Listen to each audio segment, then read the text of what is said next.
નમસ્કાર મિત્રો, આજના વિડીયોમાં આપણે પોલીસ ભરતીમાં ઉપયોગી થાય એવા પોલીસ કોન્સ્ટેબલનું મોડલ પેપરનું સોલ્યુશન જોઈશું. હવે મિત્રો વિડીયો કરીએ સ્ટાર્ટ અને જોઈએ ક્વેશ્ચન ફર્સ્ટ. પંચમઢી કયા રાજ્યનું હિલ સ્ટેશન છે? તો પંચમઢી એ મધ્યપ્રદેશ રાજ્યનું હિલ સ્ટેશન છે. લજ્જાની લેખિકા કોણ છે? તો લજ્જાની લેખિકા એ તસ્લીમા નસરીન છે. મિડનાઇટ્સ ચિલ્ડ્રન નામનું પુસ્તકના લેખક કોણ છે? તો સલમાન રશ્દી એ મિડનાઇટ્સ ચિલ્ડ્રન નામનું પુસ્તક લખ્યું છે. તિરુપતિનું મંદિર કયા રાજ્યમાં આવેલું છે? તો તિરુપતિનું મંદિર એ આંધ્રપ્રદેશ રાજ્યમાં આવેલું છે. મોહન વીણા વાઘ સાથે કોને સંબંધ છે? તો વિશ્વમોહન ભટ્ટનો સંબંધ મોહન વીણા વાઘ સાથે છે. બિહુ નૃત્ય કયા રાજ્યનું લોકનૃત્ય છે? તો બિહુ નૃત્ય એ આસામ રાજ્યનું લોકનૃત્ય છે. ચિત્રકોટ નામનો ધોધ કઈ નદી પર આવેલો છે? તો ચિત્રકોટ નામનો ધોધ એ ઇન્દ્રાવતી નદી પર આવેલો છે. સુવર્ણરેખા નદી પર કયો મહત્વનો ધોધ આવેલો છે? તો સુવર્ણરેખા નદી પર હુંડરા ધોધ આવેલો છે. ડિસ્કવરી ઓફ ઇન્ડિયા પુસ્તકના લેખક કોણ છે? તો ડિસ્કવરી ઓફ ઇન્ડિયા પુસ્તકના લેખક એ પંડિત જવાહરલાલ નહેરુ છે. બિરજુ મહારાજ કયા નૃત્ય સાથે સંકળાયેલા છે? તો બિરજુ મહારાજ એ કથક નૃત્ય સાથે સંકળાયેલા છે. રુસ્તમે હિન્દનું બિરુદ કોને મળ્યું હતું? તો રુસ્તમે હિન્દ નામનું બિરુદ એ દારાસિંહને મળ્યું હતું. તારાઓનું ટમટમતું દેખાવા માટે કઈ પ્રકાશીય ઘટના જવાબદાર છે? તો તારાઓનું ટમટમતું દેખાવા માટે વાતાવરણીય વક્રીભવન આ પ્રકાશીય ઘટના જવાબદાર છે. હૃદયના સતત ધબકવાની ક્રિયાનું નિયંત્રણ ખાલી જગ્યા દ્વારા થાય છે. તો હૃદયના સતત ધબકવાની ક્રિયાનું નિયંત્રણ એ લંબ મજ્જા દ્વારા થાય છે. કઈ ધાતુ ઉષ્માની મંદવાહક છે? તો લેડ એ ઉષ્માની મંદવાહક છે. માણસોમાં ફ્લોરોસિસ નામનો થતો રોગ પાણીમાં નીચેના કયા તત્વના વધારે પ્રમાણને કારણે સંભવી શકે? તો ફ્લોરાઇડ. જળવાયુ કયા બે વાયુઓનું મિશ્રણ છે? જળવાયુ એ કાર્બન મોનોક્સાઇડ અને હાઇડ્રોજન આ બે વાયુઓનું મિશ્રણ છે. નીચેના યોગ્ય જોડકા જોડો.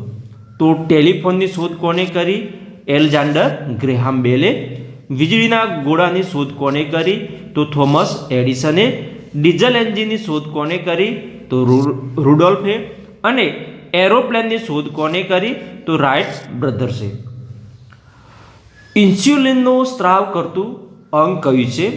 તો સ્વાદુપિંડ એ ઇન્સ્યુલિનનો સ્ત્રાવ કરતું અંગ છે. ભારતના કયા પ્રથમ રાજ્યએ ઇન્ટરનેટ ઉપલબ્ધિને મૂળભૂત માનવ હક તરીકે જાહેર કર્યો છે? તો ભારતના કેરળ રાજ્યએ ઇન્ટરનેટ ઉપલબ્ધિને મૂળભૂત માનવ હક તરીકે જાહેર કર્યો છે. અવકાશ સંશોધન ક્ષેત્રે કાર્યરત સ્પેસ એપ્લિકેશન સેન્ટર ગુજરાતના કયા શહેરમાં આવેલું છે? તો સ્પેસ એપ્લિકેશન સેન્ટર ગુજરાતના અમદાવાદ શહેરમાં આવેલું છે. SACનું પૂરું નામ જણાવો. તો SACનું પૂરું નામ છે સ્પેસ એપ્લિકેશન સેન્ટર. કોસ્મોલોજીમાં કયા શાસ્ત્રનો અભ્યાસ કરવામાં આવે છે? તો કોસ્મોલોજીમાં અંતરિક્ષ વિજ્ઞાનનો અભ્યાસ કરવામાં આવે છે. સ્માર્ટફોન માટે વપરાતો શબ્દ NFC નો સંદર્ભ શું છે? તો નિયર ફિલ્ડ કોમ્યુનિકેશન એટલે કે NFC. કેપ્ચા. કેપ્ચા ખાલી જગ્યા માટે વપરાય છે. તો કેપ્ચા એ બોટ્સની ચકાસણી માટે વપરાય છે. ઇલેક્ટ્રોનિક વોલેટ જેને આપણે ઈ વોલેટ પણ કહીએ છીએ, તો આ ઈ વોલેટ ખાલી જગ્યા દર્શાવે છે. તો ઈ વોલેટ એ સુરક્ષિત ઈ ચૂકવણી માટેની પદ્ધતિ છે. ભારતમાં 10મા વડાપ્રધાન માનનીય શ્રી અટલ બિહારી વાજપેયીના જન્મદિવસ જે 25 ડિસેમ્બર છે, આ દિવસને કયા દિવસ તરીકે ઉજવવામાં આવે છે? તો 25 ડિસેમ્બરને સુશાસન દિવસ એટલે કે ગુડ ગવર્નન્સ ડે તરીકે ઉજવણી કરવામાં આવે છે. તાજેતરમાં 10મો આંતરરાષ્ટ્રીય વન મહોત્સવ કેવો યોજાયો હતો? તો 10મો આંતરરાષ્ટ્રીય વન મહોત્સવ એ મધ્યપ્રદેશ રાજ્યના ભોપાલ શહેરમાં યોજવામાં આવ્યો હતો.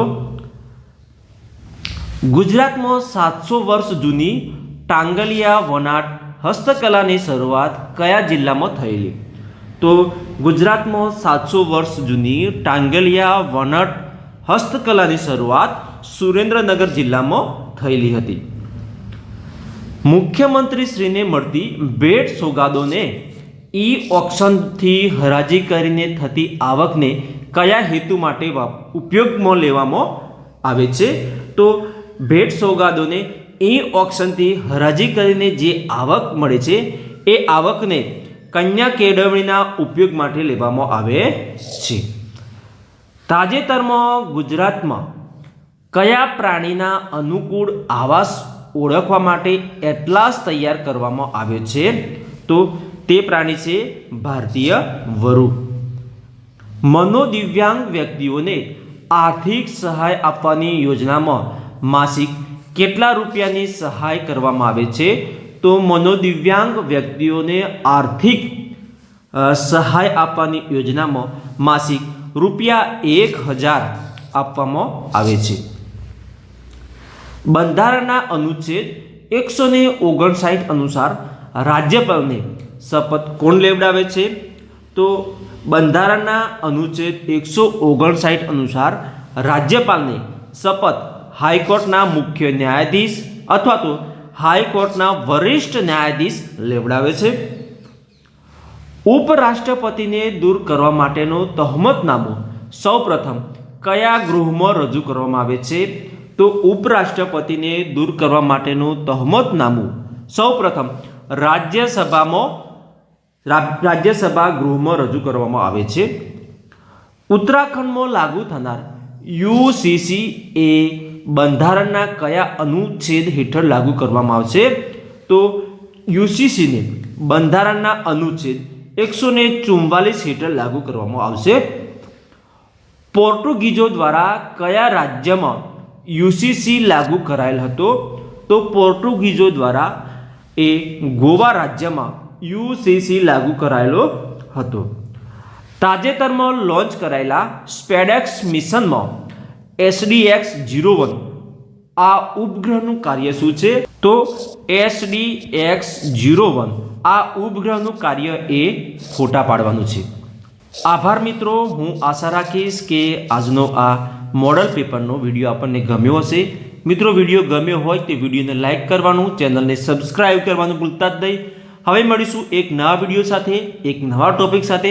ત્યાં સુધી જય હિન્દ, વંદે માતરમ, જય ગરવી ગુજરાત.